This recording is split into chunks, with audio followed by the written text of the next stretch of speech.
This Sportster hasn't run in over a decade. Flat tires, rotten gas, dead battery, 10 years under a leaky roof. Most folks wouldn't even try, but I'm not most folks. Let's see if I can bring this thing back from the dead. I'm old school, and this is vintage Harleys revived. This is an XL883 Hugger. It's a solid platform, but time didn't do it any favors. It has sat untouched for over 10 years. The carb's gummed up, the tank smells like crap, and all the fluids need changed. But somebody still cares about this bike, so I'm gonna bring it back. Not gonna flip it, not gonna chop it, just a straight up resurrection. Well, we grabbed it and we're headed home. Pulled another one out of a barn. Not really a barn, but a pretty packed garage.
Well, I started with spark, compression, fluids, and wiring, battery.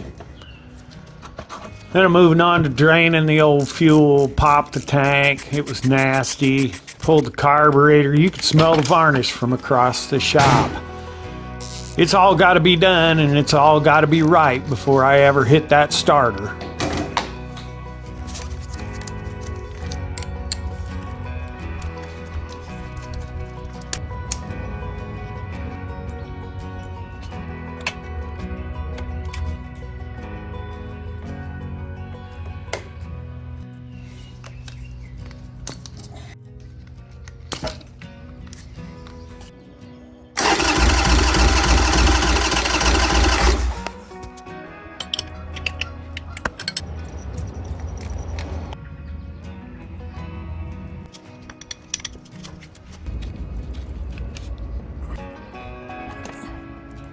Electrical test complete, spark test complete, and we washed it.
Holy shit, that's tight.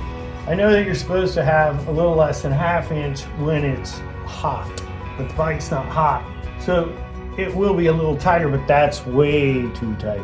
I mean, that's damaged stuff too tight. We've got to make the adjustment. Now we're gonna back this off. This is the chain adjuster right here. Now look here. Now what I'm going to do is I'm going to adjust this to about 1/4 to 3/8 give, and then when it gets warm, when I ride it, I'll open it back up and I'll check it hot, and it can't be more than 1/2 inch. That's how I adjust it.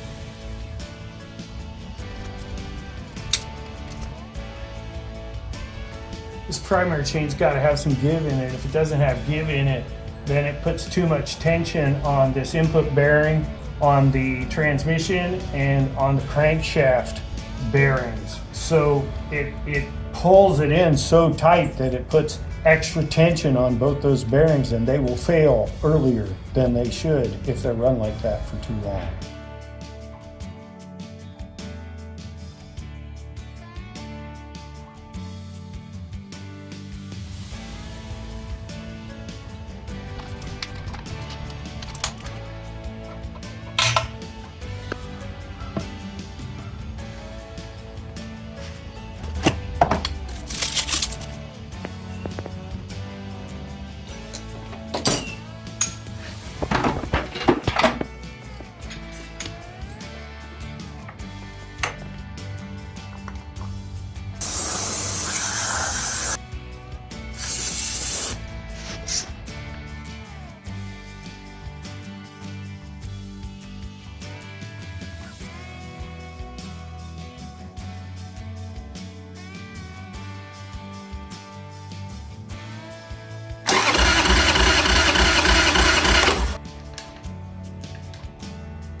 So back in the 70s, Indiana required cars to have inspections, and everybody would use a penny to see if the tread depth was deep enough for the car to pass the Indiana inspection. And if the tread would go up to the top of Lincoln's head, then your tire had enough tread to pass the Indiana inspection in the 70s. And people still did that well into the 80s, that I remember when they were just checking their tires, they'd just grab a penny.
It's completely clogged.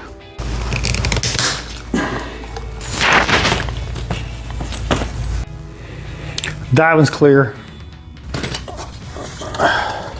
That one's clear that way. The side ports, some are clean, some are in this emulsion tube.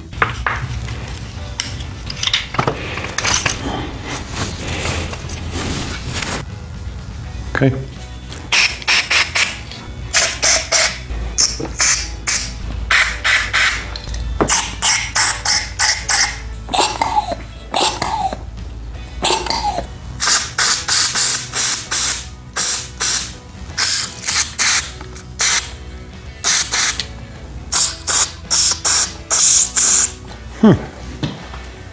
So the secondary jet was clogged, and I've yet to try to get it cleaned out. I don't think it's going to be terribly difficult. Let's see real quick.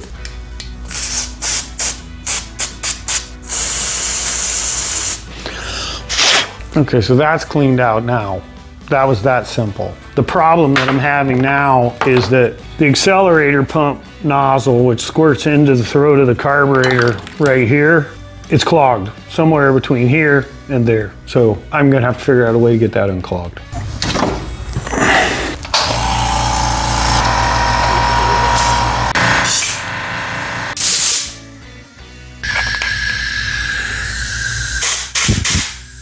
Did you see it?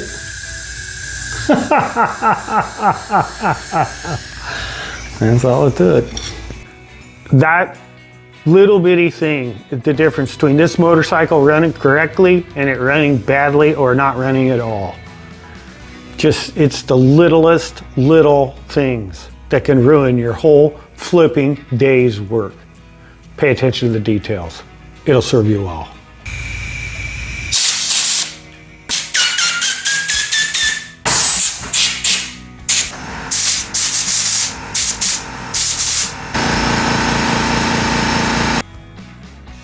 If you're into bringing these old bikes back to life, instead of watching people buy new ones, go ahead and hit subscribe. I've got more Harleys lined up, and not all of them come back easy.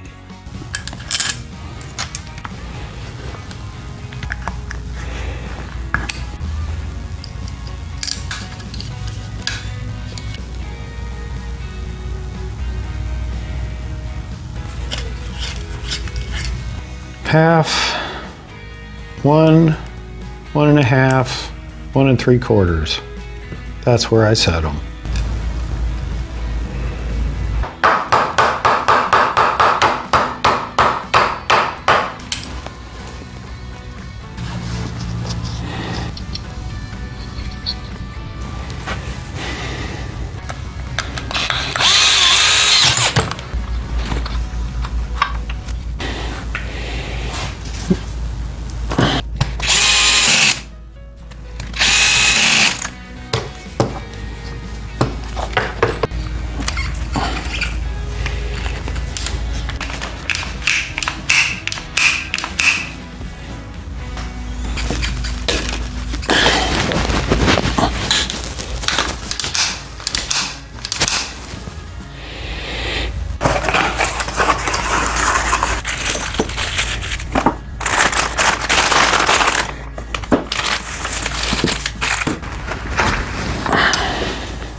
So we rebuilt the carburetor. We installed the new air cleaner. It's got the battery in it and it's got power. And we're down to this.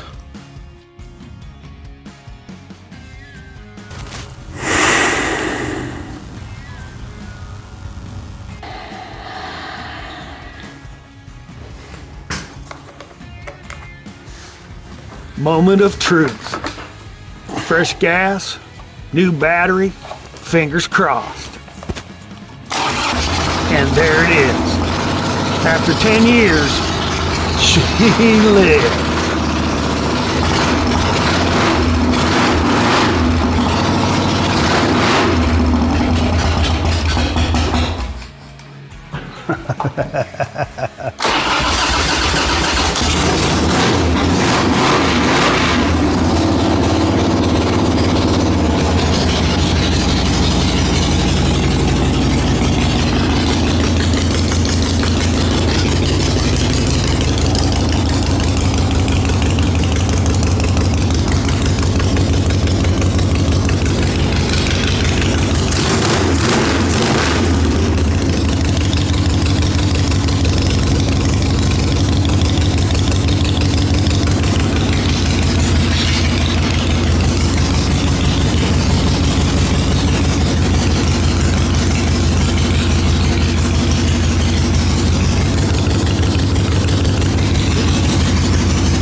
This 883 sounds good.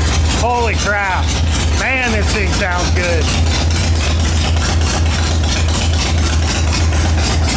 I'll tell you what, you ride this bike, you got nothing to be ashamed of. This bike sounds good.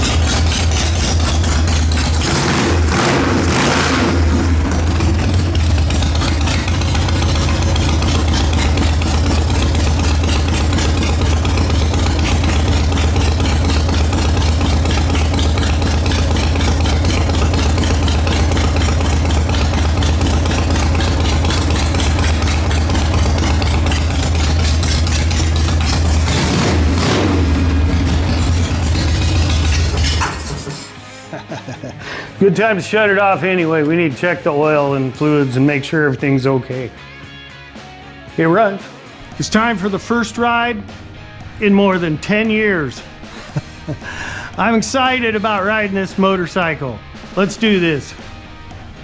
I mounted up fresh white walls, checked all the wiring, buttoned it back together, then taking it for a solid shakeout ride. No frills, no fear, just a Harley doing what it was built to do.